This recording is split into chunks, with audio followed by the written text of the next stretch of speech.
Welcome back, Teachers on Fire, to another episode of the Teachers on Fire podcast. I'm so glad that you've spent some of your day tuning in. My goal, my objective here is to warm your heart, spark your thinking, and ignite your professional practice. Today's Teacher on Fire is Phil Stringer.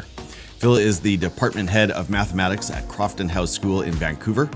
With over 25 years in education, Phil has presented locally, nationally, and internationally in assessment and pedagogy. Outside of the classroom, he can be found coaching soccer or hiking with his family in the local mountains. You can follow Phil on X at xphils. And Phil, I have to say, by the way, that was a very fortuitous choice of your X handle. Thank you so much for coming on the show today. Are you ready to light it up? I am. Let's do it. All right, that's what I like to hear. Just as we get started here, want to say good morning to a couple of friends. We've got Shannon Schinkel tuning in from Prince George. She says, good morning from snowy Prince George. Excited to listen to my infinitely wise pal Phil this morning. Thank you for joining us, Shannon. And I have to say, shout out to Embrace the Messy podcast, because I really enjoyed listening to your episode with Phil this week. We've also got a hello from our other BC friend, Brian Carpenter, coming to us from Abbotsford this morning. Looking forward to hearing from Phil and Tim. And you know, it's funny, Phil, for me to read those words because my next brother's name is actually Phil. So here we are, Phil and Tim. All right, here we go. Let's jump into the conversation. And Phil, before we get into everything that you have to share about math and assessment, I'd actually like to start with a story of adversity. Tell us about some kind of challenge that you faced in your teaching or professional journey and how you overcame it. I'm going to go way back to right after I graduated. So I graduated from UBC in 95 with a teaching degree. And there were actually very few jobs in BC at that time for teachers. So took a TOC position on the North Shore, which is where I'm from, and loved it. Taught almost everything. My teaching areas are actually mathematics and English. And so with that combo, I was doing social studies one day and chemistry and physics another day and some math. And I remember teaching Japanese for a week. And it was a really great experience, especially to build some capacity with classroom management and things like that. But after doing that for a year and then teaching summer school, I was looking for a more permanent position, and there was really still nothing. TOC'd for another year. I won't say I was getting despondent, but I certainly wanted my own classroom, and eventually found a very, very small ad in the newspaper that said, fax your resume to. I'm dating myself a little bit here, but I faxed my resume off and got a phone call, honestly, about 15 or 20 minutes later, come in for an interview tomorrow. And in I went, and it was a very small independent school in Vancouver. I think there were 52 students from grades 8 to 12. And I ended up teaching everything: math, science, PE, computer science, and loved it. And it was, I'd never been to an independent school. I didn't know anything about the system. I TOC'd exclusively in the public school system, and it started my career in the independent schools. That school ended up closing at the end of that year, and I applied to another basically new school in White Rock, and went and taught at Southridge for 10 years, and then moved from there into independent school here in Vancouver. So. Very cool. That's a new story for me, Phil. And there's something interesting about those small school environments. Lots of pros and cons. I mean, you can get some really intimate communities. I know on the con side, sometimes you really get stretched, right? You kind of have to do everything, not just teach everything, but do all these other jobs as well. Interesting journey. Thank you so much for sharing. Let's talk about math, Phil. We hear this quote so many times: I'm not a math person. And it's not just something we hear from students, we hear it from teachers too. So how do you typically approach the math mindset conversation? You know, in conversation, I hear it from parents. Sometimes if I'm meeting new people and they ask what I do and I say I'm a math teacher, I suddenly hear it from them. But I think it's really binary. I think people either consider themselves a math person or don't. And so I'll push back a little bit on I'm not a math person. I actually quite often hear I loved math. And I just didn't see a place where I would go use it in the future.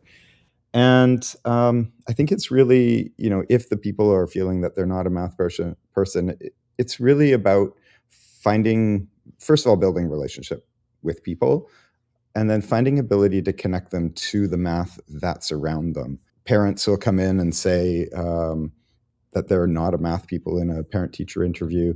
They probably actually do use mathematics, and they probably don't even realize it. Even if they're an artist or a photographer, the rule of thirds is really based off Fibonacci sequence and the golden mean, and they maybe just haven't learned that kind of mathematics before. So just inspiring either parents or teachers or the students, for sure, to see the beauty of mathematics helps them understand that they are actually a mathematician, and that algebra isn't the be-all and end-all of mathematics.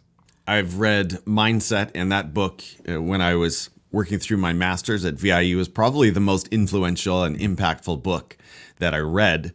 And I've always remembered that when you think about all of the different subjects, probably nowhere is the fixed mindset more fierce, right, and more established than in the area of math.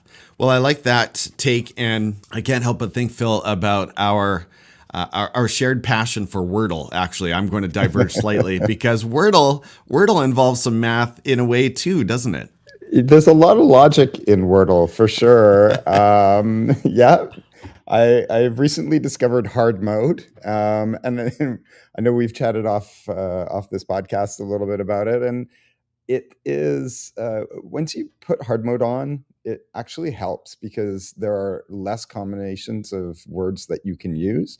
I mentioned just a little bit ago that I have a degree in English as well, so maybe that's my secret, is I have a pretty good 5-letter word dictionary in my head.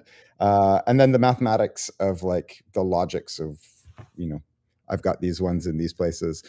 Yeah, I started, I don't know, about a year ago, just playing Wordle and a few of the other variations of it. Yeah, it's fun. I haven't done today's yet, but. Okay.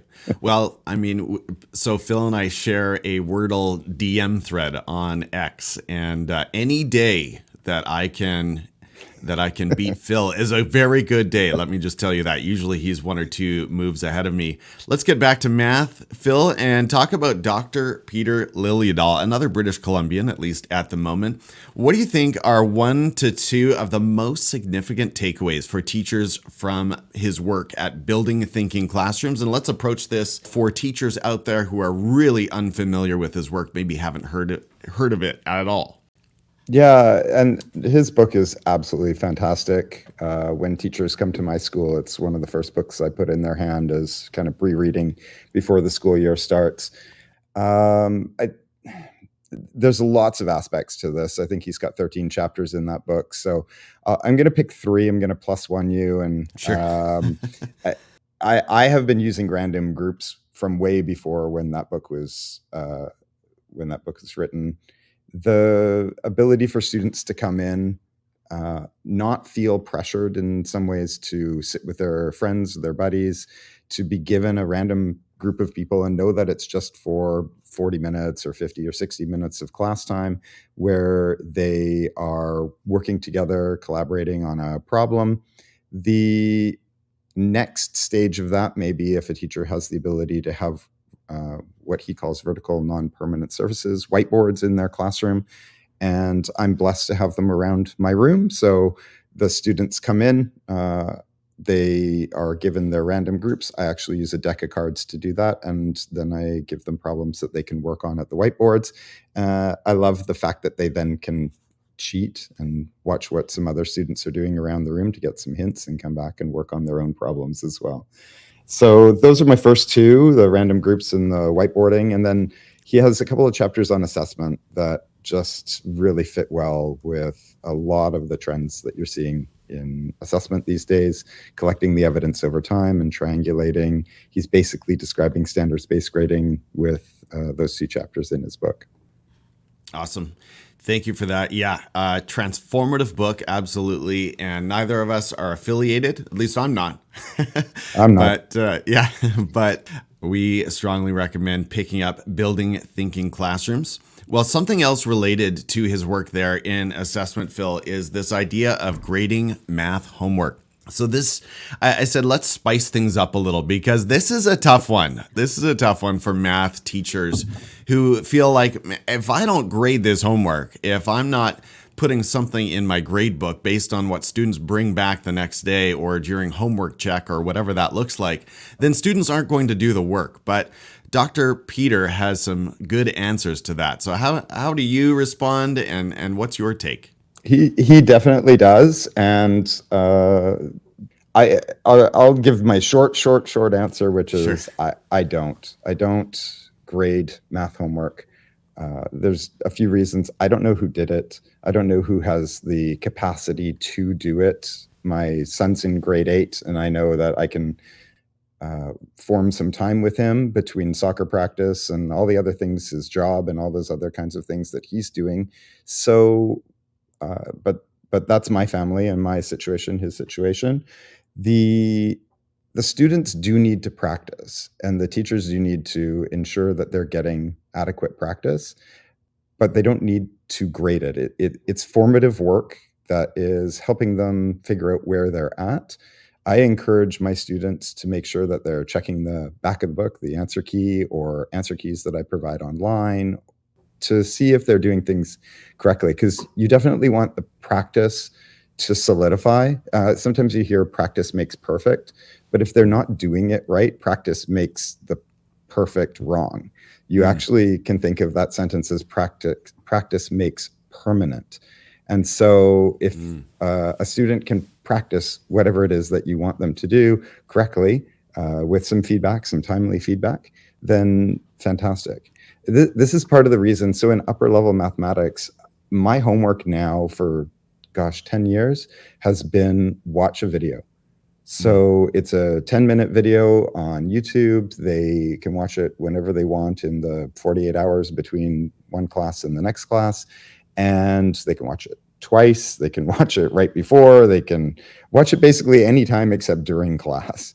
And then that's their homework, and we get together. So it's a flipped classroom model where then we get together and do mathematics together in the class, where I can give them quick feedback. They can give each other that kind of feedback as well. So if you design your classrooms without having to spend hours and hours and hours marking homework, I would encourage people to think about alternate ways to be able to get that formative feedback and that practice for their students.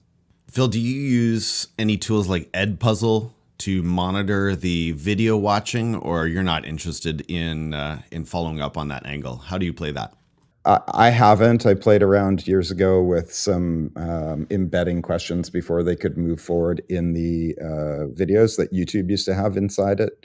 I just haven't gone any further with that kind of video editing. My videos are very basic. First one took me about 2 hours to make, a 15-minute video, and I got it down to about 18 minutes to make a 15-minute video now. So can churn out the math content fairly quickly. Well, definitely take a look for Phil's YouTube channel. There's a lot of gold there on the math tutorial side. Phil, let's talk about how you teach math. You don't teach math as separate units, which is going to be interesting, I think, for a lot of math teachers. Can you explain how this works in your practice, and also how you document evidence of learning? Like, what does your grade book look like? Oh, gosh. Okay. So these are the biggest questions, Tim. Yeah. So I noticed about 6 or 7 years ago that students were forgetting a lot of things that I had taught them. And I knew that they knew it. They had learned it a week ago, 2 weeks ago. They had tested well on it. I had seen lots of different evidence that they knew this information.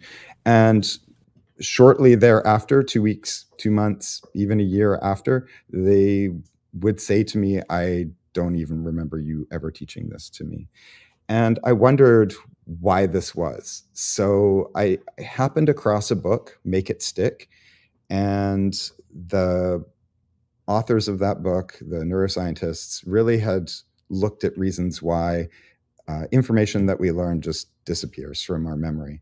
And I thought there could be some changes that we could make to math classes that might help students remember things more long term.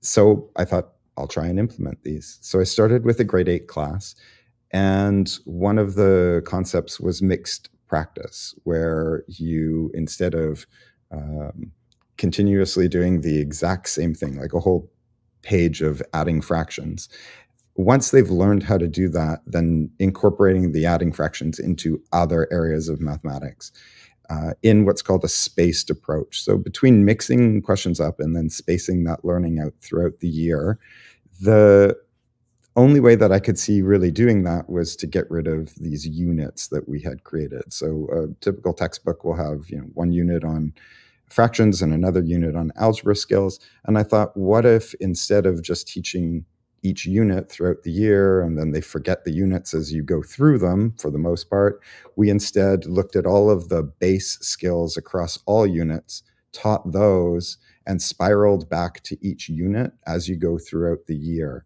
So I don't know if you thought about 10 learning outcomes that you wanted for a unit on fractions, and then 10 on algebra and 10 on geometry. If you taught the first of each and then the second of each and then the third of each and built up the year that way. So I tried it out with a group of grade 8 students. This is just before COVID.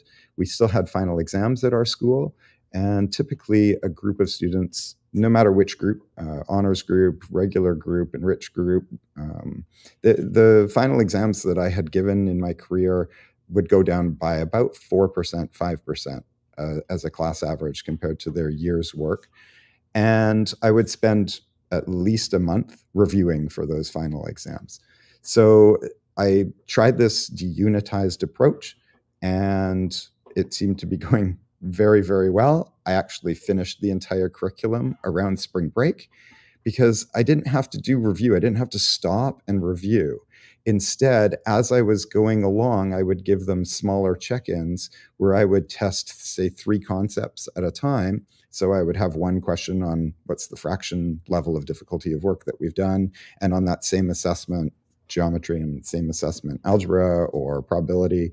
And I would give them these mixed assessments throughout the year, and then I would just collect that data. Eventually, we're now using standards-based grading. Eventually, I would just collect that data by strand or by standard and look at those patterns over time.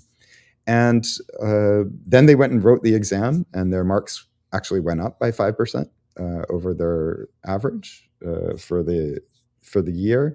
And then I actually measured them again in September to see what their summer learning loss was. And they had much less loss over the summer than students in the same kind of course and grade that did not go through that deunitized approach. So I actually put all this together, went off to Boston, presented this at Learning in the Brain, a big neuroscience conference, and ran into the authors of Make It Stick at the conference. And they came to see my poster presentation and asked me lots of questions. And I've been working with them since, just to try to look at whether or not this is something that's scalable. We've now scaled it in our school, so all the way up to our grade 12 courses are no longer by unit. We do what's called chunks, so we'll do a little bit of fractions so that they get some time and practice with that, because the practice is definitely valuable to a new learner. And then we'll move on to another unit, and just as they're about to forget that, we'll come back and bring back in some fractions questions again. So it's a big change. We've had to rewrite a lot. The textbooks don't really support it, but our team's really committed to it here, and it's fantastic to see. Phil, part of the picture, I think, for some of our non-British Columbians is this idea, and I'll just throw the curriculum up on the screen, which is going to be a little bit difficult for our podcast listeners. But part of the challenge here, and I'll put the question that I asked you back up, is this idea that you can, so the curriculum is divided into competencies on the left, which are essentially thinking habits, let's say, and then content on the right. And I think traditionally we really focus on the content of math, fractions, percents, proportional reasoning, linear relations, and that's sort of how the year unfolds. But if we think about the curriculum in terms of the competencies on the left, reasoning and applying, understanding and solving, communicating and representing, connecting and reflecting, those things, those competencies really do play out over the course of the whole year. And so in a sense, your learning targets and the evidence that you're looking for doesn't change a whole lot over the course of the year, regardless of what you're studying. Did I represent that well? Yeah, and that's where we've ended up going, is that instead of having content standards, so a standard on fractions and a standard on, I think the last one on the page there is like financial literacy on the right and the content side. Oh, yeah. Instead of focusing on those things, we focus on the 4 big topic areas of curricular competencies. And that's the focus. Like, the students just know that when they write an assessment and it's got 3 different content pieces on it, that we're holistically looking at how are they understanding and solving, or how are they reasoning and analyzing and justifying, or how are they making connections to real life. It does change the way that we have to ask questions. We need to make sure that we have questions that attach themselves, that they're not just all solve, which Right. Can definitely be a way that teachers will set up. It is much harder to set up questions where you're intentionally looking for explain and justify or make connections between these kinds of mathematics or mathematics in real life. It's all about those key verbs, right? Absolutely.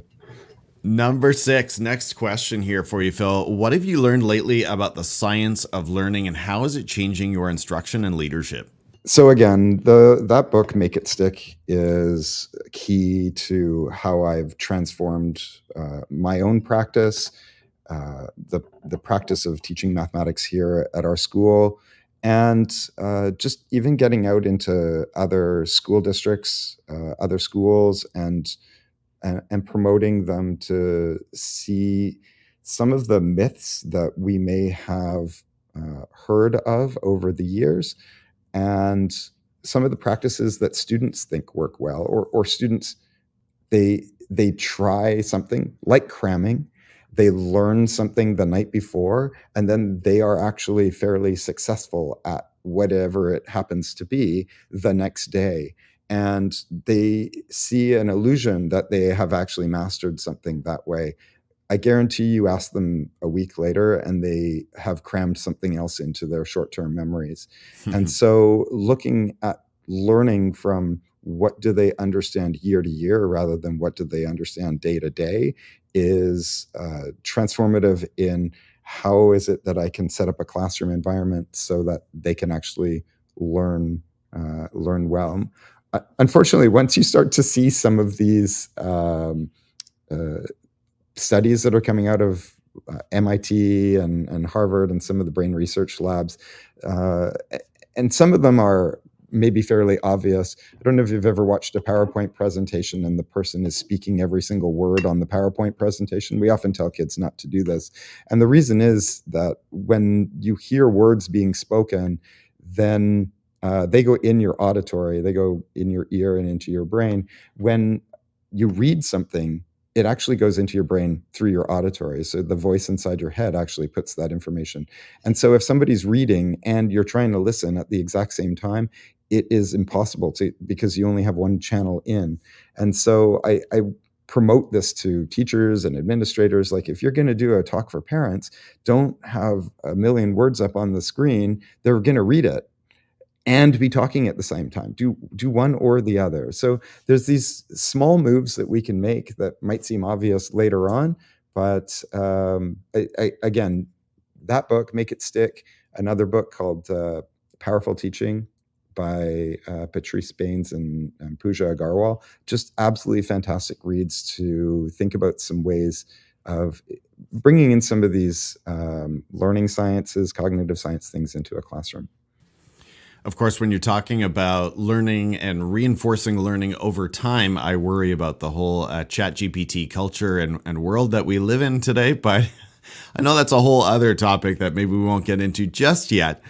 Grammar nerds want to know, Phil, and this is a really practical question, but report card comment writers want to know. I think I messed up the question there, but anyway, you get the idea. Should we capitalize math in our comments, and if so, when? No, generally you should not. The only time that you should capitalize math if it is part of a course name. So Right. Mathematics 8 gets capitalized, and a student learns mathematics in my classroom does not get capitalized. Right. Yes. Okay. Now, Phil, I'm going to go slightly off script here. I hope you don't mind, but I'm thinking about the proficiency scale. And first of all, I have to just confirm are you teaching any grade 8 or 9 courses this year? I'm not teaching 8-9 courses this year, but we actually use the proficiency scale for all of our classes. Oh, you do? Okay. Well, that's really interesting. Okay.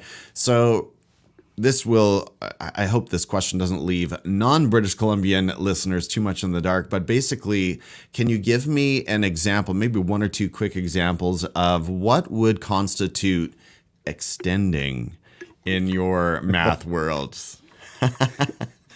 That's such a good question. It's tough, right? Yeah, yes and no. So Okay. we're looking for, at extending in British Columbia, we're looking for a sophisticated approach. Right. Or a sophisticated understanding of the material.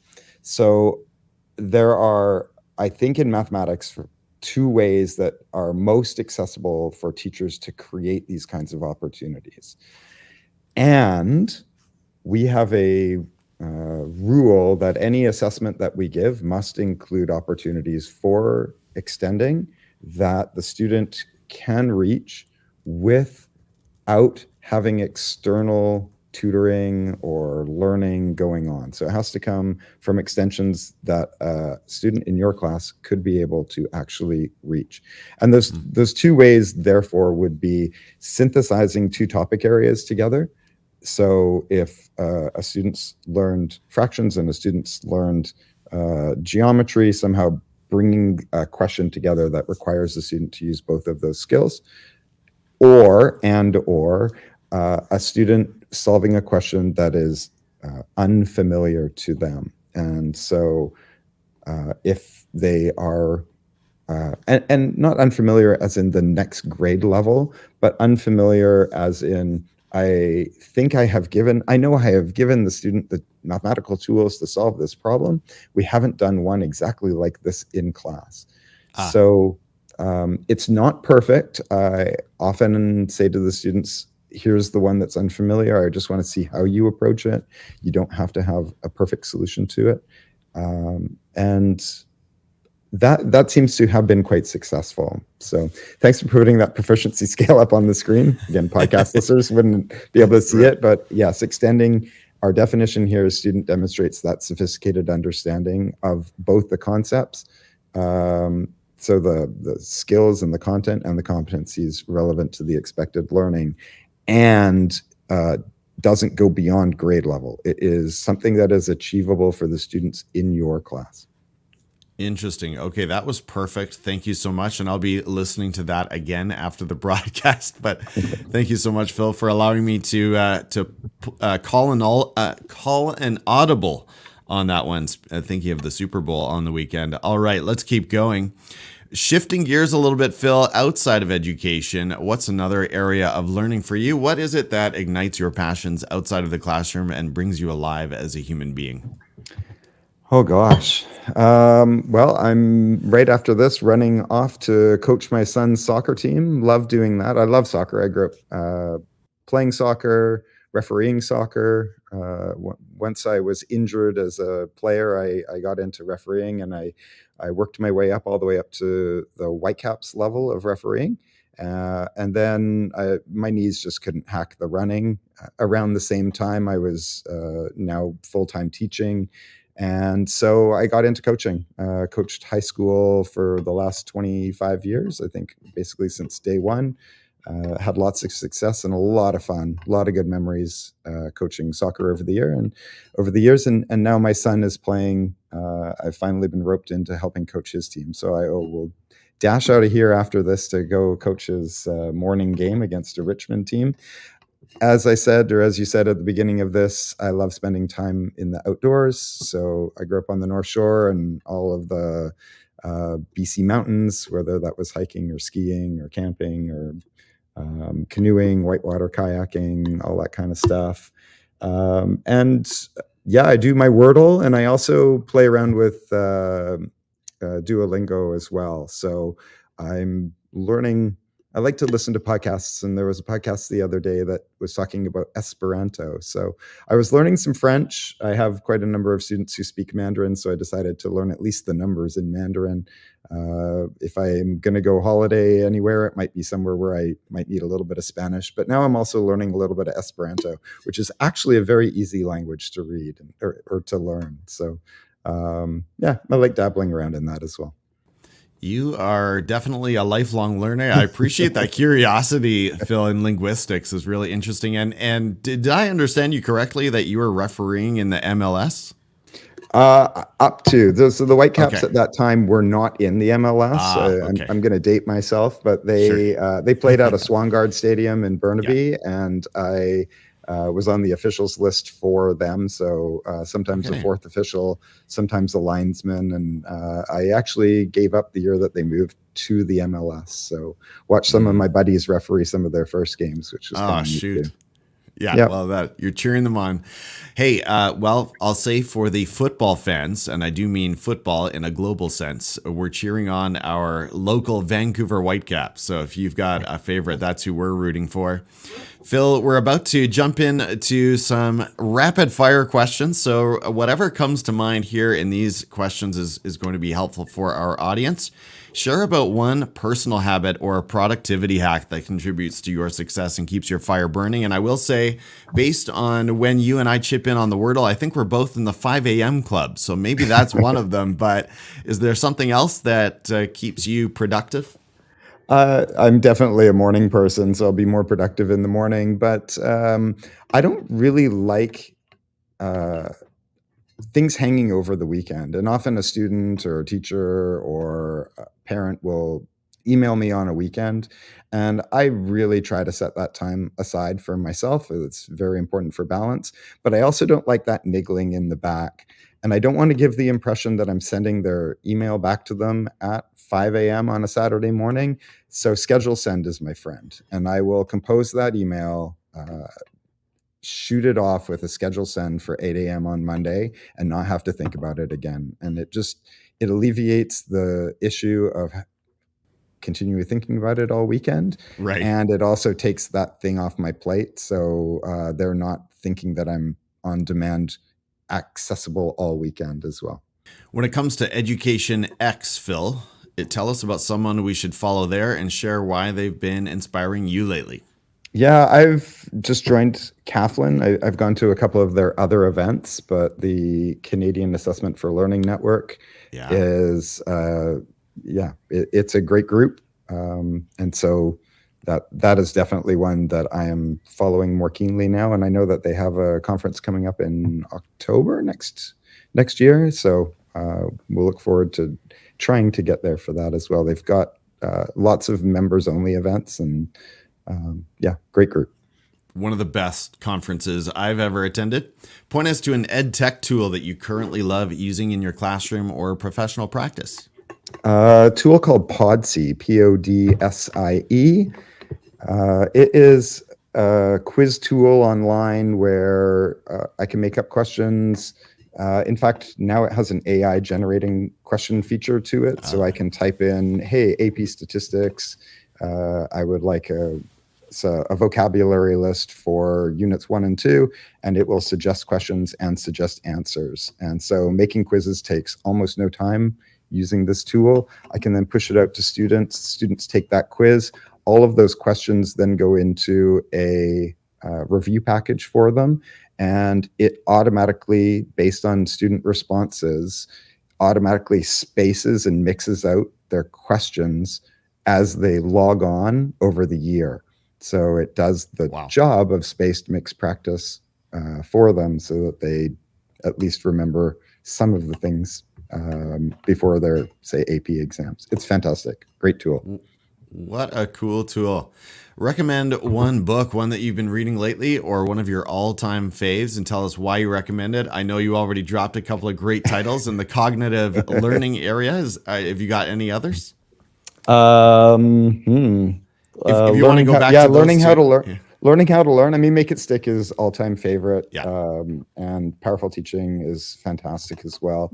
And Learning How to Learn, there's a Barbara Oakley book that is great, and that's actually got versions for students and versions for parents now. So if you want to get that kind of word out to a student group or parent group, it's got some really good resources there too.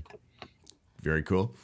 I know you're a podcast listener, so I won't ask you that, but shout out a couple that you've got near the top of your deck. Oh, for sure. Embrace the Messy. Also like Tom Schimmer's podcast as well. Yeah, Shannon's here. And I really enjoy a podcast called T for Teaching. It's a economist and graphic designer out of New York, Oswego. Maybe not New York. Anyway, Oswego University. And they have chats about what's going on in university education. And pushing some of the limits there as well. So I know we're kind of K-12 on fire here, but it's interesting to hear what's going on in post-secondary as well.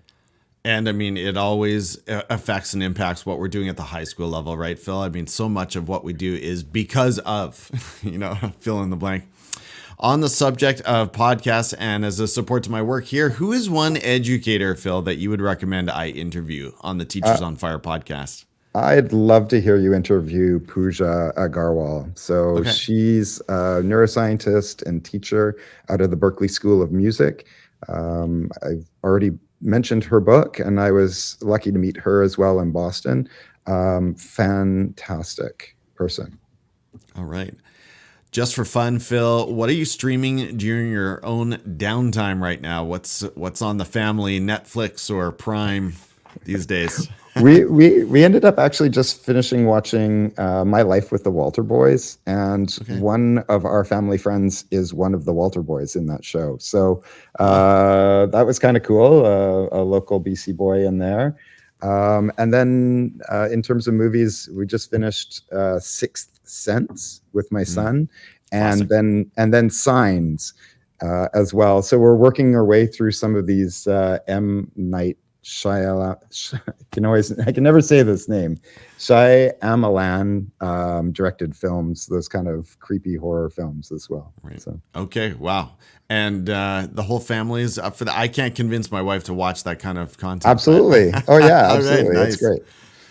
Phil, this has been so fun, and I really appreciate you taking the time on a busy Saturday to join me and the Teachers on Fire audience. For those interested in learning about your passions, math, assessment, and cognitive science, what are the best ways for them to follow and connect with you? Probably the easiest is Twitter X. As you joked, my handle X and then Phil and then S for Phil Stringer, or my passion, X-Files. I loved watching that TV show, and so that's actually why I picked it. But now that Elon Musk has decided to add X to the name, it turned out even better. So yeah, through X is probably the easiest way. If people are on Facebook, I'm in the standards-based grading and learning Facebook group, contributing there, and the Beyond report cards group for BC educators as well on Facebook. Thank you again, Phil, for this conversation. And thank you, Teachers on Fire, for joining us and sharing a part of your day, soaking up the content that we've shared here. I hope that in some way what Phil shared today and what he spoke about sparked your thinking and ignited your professional practice. And we'll see you next time right here on Teachers on Fire. Take care, everyone. Have a great weekend. Even when you feel slow, you can still go. Even when there's no hope, you can still go. I never answer to no, man, I still go.